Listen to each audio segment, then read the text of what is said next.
అక్క మామ నమస్కారం. நமஸ்காரம் நமஸ்காரம் தோழி.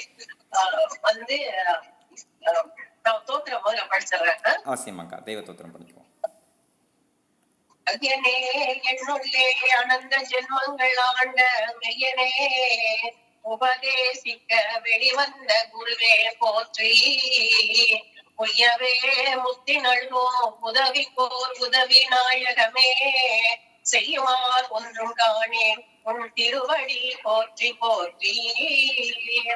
இந்த பாடல் வந்து நம்ம மெய்வழ இந்த பாட்டுல மெய்வழி நூல் இருக்குல்ல, அந்த மெய்வழி நூல்ல வந்து அந்த மலர் எல்லாம் இருந்துச்சு, 12 மலர் சின்ன புஸ்தகமா இருந்தது.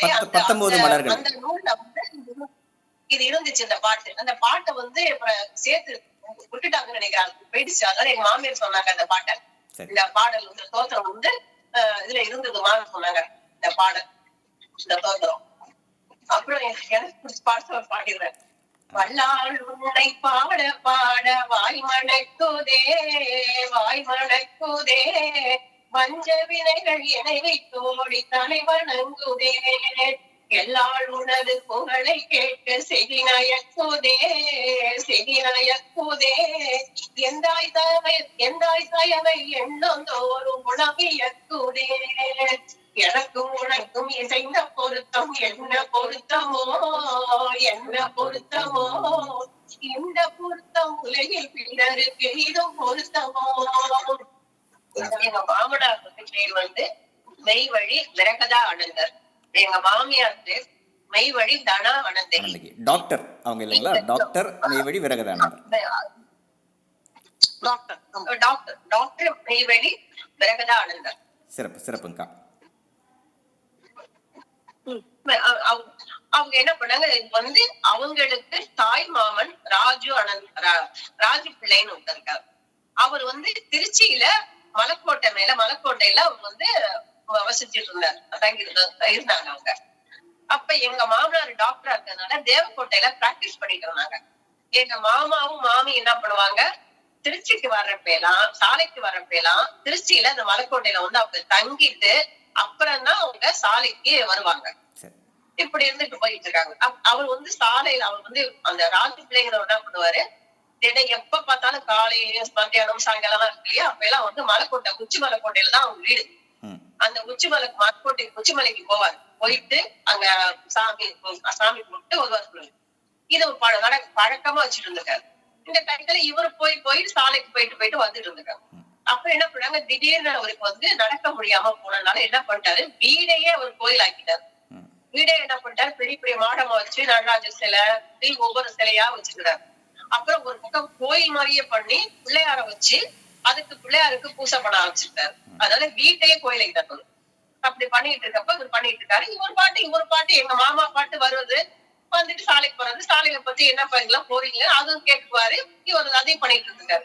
அப்புறம் கொஞ்சம் கொஞ்சமா பூசையெல்லாம் நிறுத்திட்டு இதை கேட்டுட்டு வந்துட்டாரு.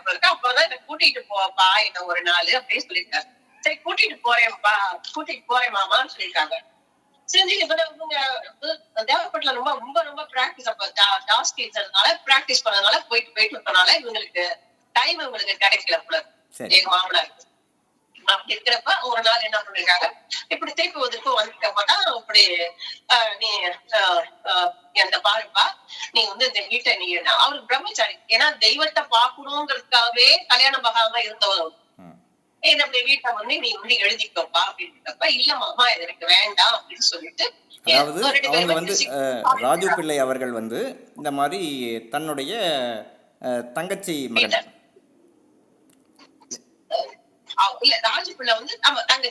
ஆமா அவங்களுடைய தங்கச்சி பையனாகிய டாக்டர் மெய்வழி விரகதானந்தருக்கு தன்னுடைய வீட்டை வந்து நான் எழுதி வச்சிடறேன், அது கோயில் மாதிரியே கட்டி வச்சிருக்காரு, அதை நான் உனக்கே எழுதி வச்சிடறேன்னு சொல்றாரு.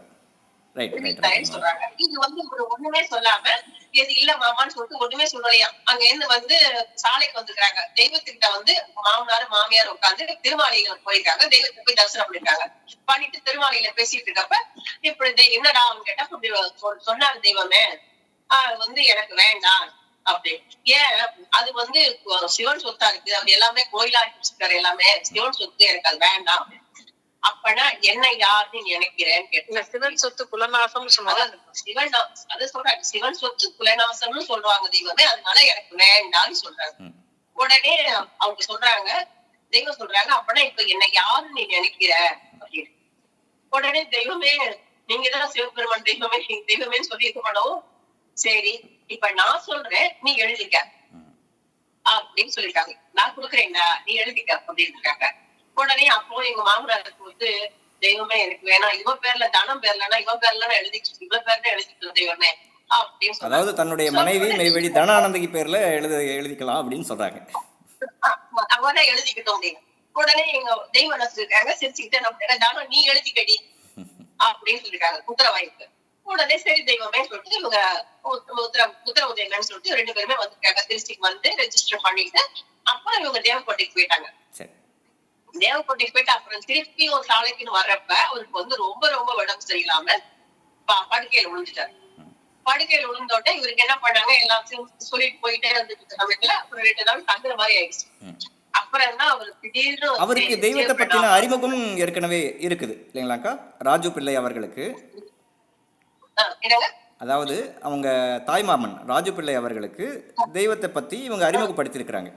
டாக்டர் மெய்வழி விரகதானந்தர் வந்து அவங்கள பத்தி சொல்லி இருக்கிறாங்க, அவங்களுடைய அரும்பெரும் செயல்களை சொல்லி இருக்கிறாங்க. ஆமா, சாலைக்கு போனீங்க, அங்க என்ன ஏது எப்படி இதுதான் தெய்வம், இதுதான் நம்ம தெய்வம் இதுதான் அப்படின்னு சொல்லி இவங்க சொல்லிருக்காங்க. இதெல்லாம் நடந்திருக்காங்க, இதெல்லாம் தெய்வத்துடைய செயலை சொல்லிருக்காங்க. அவங்களுடைய நம்ம வந்து எவனுக்கு தேர்ந்து மீட்டு போனா அவங்க எல்லாமே சொல்லிருக்காங்க. மாமனாரு ஆனா இவரால சந்திக்கிறதுக்கான தெய்வம் அவர்களை தரிசிக்கிறதுக்கான சந்தர்ப்பம் இல்லாம இருந்திருக்கிறார். ஆமா, இல்லாம போயிருச்சு, அவருக்கு இல்லாம போயிருச்சு. ஆனா அவர் என்ன பண்ணிருக்காரு, தெய்வத்தையே நினைச்சிட்டு இருக்க ஆரம்பிச்சிட்டாரு. இது அவங்க சொன்ன வாக்கியம் அதெல்லாம் இருக்கு இல்லையா, அதான் இப்போதைக்கு அதான் இப்ப நான் சொல்றது என்னன்னா, அவங்க திருவாக்கியம் எல்லாம் இறக்கிருக்காங்க. அந்த இறக்கிருக்கப்ப அந்த வேதமே இப்ப நமக்கு வந்து இதா இருக்கு, நமக்கு ரகசியத்தை இறக்கிற மாதிரி. அதனால அவரு வேதத்தையே அவங்க சொன்ன வேதத்தையே அவர் சொன்னதையே அவர் நினைச்சிட்டு இருக்காரு. புரியுது. அதுவே அவரை வந்து தெய்வத்துல கொண்டு சேர்த்து.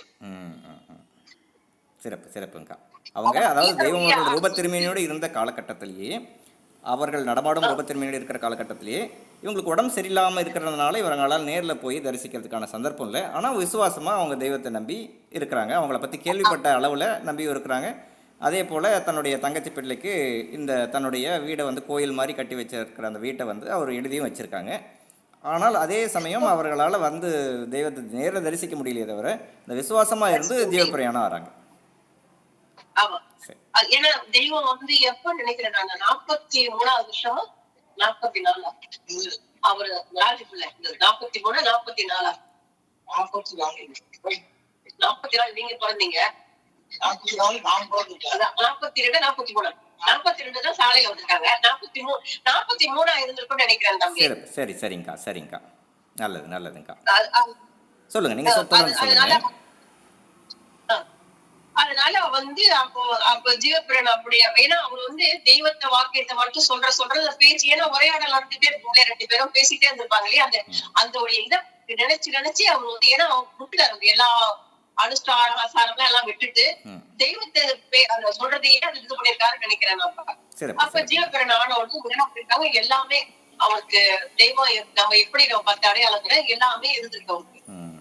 இவரு என்ன பண்ணிருக்காரு, எங்க மாமனார் அப்பெல்லாம் வந்து சரின்னு சொல்லிட்டு இவங்க போய் சாலைக்கு ஏன் சொல்லல எனக்கு தெரியல. ஆனா என்ன பண்ணிட்டாங்க, மண்மறை பண்றதுக்கு எல்லாம் பண்ணி தானே எல்லாம் மண்மறை பண்ணிட்டாங்க. எல்லாம் மண்மறை பண்ணிட்டு அப்புறமேட்டு தெய்வத்துக்கிட்ட போய் இப்படி வந்து தெய்வமே இப்படி ராஜுக்குள்ள வந்து ஜீவபரன் ஆயிட்டாரு, இப்படி வந்து தெய்வம் எல்லாம் அடையாளம்லாம் இருந்துச்சு தெய்வம்னு சொன்ன உடனே தெய்வம் என்ன பண்ணாங்க, அப்படியா அப்படின்னு கேட்டுட்டு இருக்காங்க. கேட்டு அப்புறமேட்டு சொல்லிருக்காங்க, இவங்க வந்து ஏண்டா அப்படி 2 நாள் கழிச்சு என்னடா கேட்டப்ப, தெய்வமே 40 கொண்டாடணும்னு நினைக்கிறேன் தெய்வமே அப்படிங்கிறப்ப, அப்படியான்னு தெய்வம் சொல்லிட்டு சரி நான் அப்புறம் சொல்றேன். அப்புறம் என்ன பண்ணிருக்காங்க, என்ன பண்ணிருக்காங்க தெய்வம் அவங்களுடைய திருவிளையாடல் அவங்க என்ன பண்ணிருக்காங்க, வந்து கூப்பிட்டு வேகதா நீ எல்லாத்தையும் அந்த அந்த நிகழ்ச்சிக்கு நம்ம எல்லாத்தையும் நீ வாங்கிட்டு வா அப்படின்னு இருக்காங்க உத்தரவாயிருக்கும். உடனே இவரே எல்லாமே தாம்பாளத்துல எல்லாமே எடுத்து வந்து எல்லாம் எடுத்துட்டு வந்து இது பண்ணிட்டு இருக்காங்க. அவங்க ஆலயத்துக்கு கொண்டு வரது கூட ஏன்னு கேட்டா அப்ப நிர்வாகத்துல எல்லாரும் எதிர்ப்பாங்க இல்லையா, நிர்வாகம் இருப்ப. அதனால என்ன பண்ணிருக்காங்க, நான் கூப்பிட்டோட நீ வாழ்ந்துருக்காங்க. தெய்வத்தை வந்து கிரகரான்னு கூப்பிடணும்னா இவங்க வந்திருக்காங்க. நகராடின்னு இருக்காங்க. நகராடின்னு சொல்லப்ப கலைமகனத்தின் பக்கத்துல இருக்கப்ப தெய்வமே நிகழ்ச்சி எல்லாம் ஒண்ணுமே இல்லையே தெய்வமே அப்படின்னு. இல்லடா இருக்குடா அப்படின்னு இருக்காங்க. ஒண்ணுமே புரியலையா அவருக்கு. சரின்னு சொல்லிட்டு கொண்டாந்து தாம்பாளத்தெல்லாம் கொண்டாந்து சன்னிதியில முன்ன வைக்கிறப்பதான் கலைமகனத்துக்கு எதுன்னு தெரிய ராஜு தெய்வமே அவர் வந்து தெய்வத்தை வந்து சந்திக்கவே வரல, அவர் இங்க வரல தெய்வமே அப்படின்னு சொல்லியிருக்காரு. சொன்ன நாளைக்கு அவங்க தெய்வம் சொல்லியிருக்காங்க, எனக்கு தெரியும்டா அப்படின்னு சொல்லி உத்தரவானோன்னு அவருக்கு மாமா வந்து பசாங்க வந்துட்டாங்க. கலைமகன் மாமா இருக்கவும் அப்புறம் என்ன பண்ணு நிகழ்ச்சி நடந்து முடிஞ்சு அந்த நிகழ்ச்சி அதாவது 40வது நாள் நிகழ்ச்சி தெய்வ திருச்சன்னிதானத்துல கொண்டாடப்பட்டிருக்கு நிகழ்ச்சி. கொண்டாடப்பட்டது. அதாவது முதல் நன்மணத்தினர் அடக்கம் நம்ம அப்போ எடுத்துக்கலாம் இல்லைங்களாக்கா? முதல் நன்மணத்தர் அவங்கதான் ராஜு பிள்ளை. ஏன்னா அவங்க தெய்வம் அவர்களை நேரில் முகமுகமாக அவர்கள் வந்து தரிசிக்காத நிலையிலையும் அவங்க மேலே விசுவாசமாக இருந்து தரிசிக்க முடியாத சூழ்நிலையில் இருந்திருக்காங்க. ஆனால் அந்த நம்பிக்கையிலிருந்து அந்த தெய்வம் அவர்கள் அடக்கக்கூடிய பரிசுத்த ஜீவப்பிரயாணம், அது கூட தெய்வம் அவர்கள் 40வது நாளும் அவங்க சந்நிதியில் அதை கொண்டாட வச்சுருக்காங்கங்கிறது ஒரு மிகப்பெரிய ஒரு சரித்திரத்தில், மெய்வழி சரித்திரத்தில் ஒரு மிகப்பெரிய ஒரு நிகழ்ச்சியான, நம்ம எல்லாருக்கும் ஒரு திடம் தரக்கூடிய ஒரு தனித்த சரித்திரமாக இருக்குங்கக்கா. அதனால தான் நான் உங்களை நேரிலெல்லாம் பார்த்து இதை கேட்கணும் அப்படிங்கிறத பல நாள் ஏற்கனவே நம்ம ஒரு தடவை கேட்டிருக்கோம். ஆனால் இப்போ வந்து நீங்கள் 2 பேருமா சேர்ந்து அதை மாமாவும் நீங்களும் சேர்ந்து சொன்னது ரொம்ப சிறப்பாக இருந்தது. ரொம்ப மகிழ்ச்சிங்கக்கா.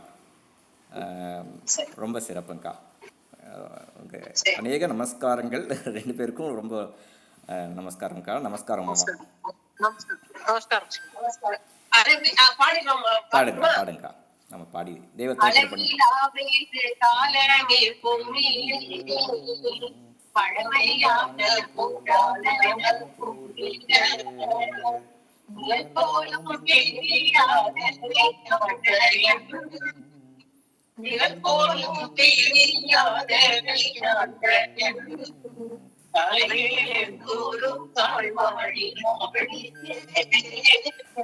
குருநாதா தெய்வமே. ரொம்ப மகிழ்ச்சிங்கக்கா. நமஸ்காரம் மாமா. நமஸ்காரம். நமஸ்காரம்.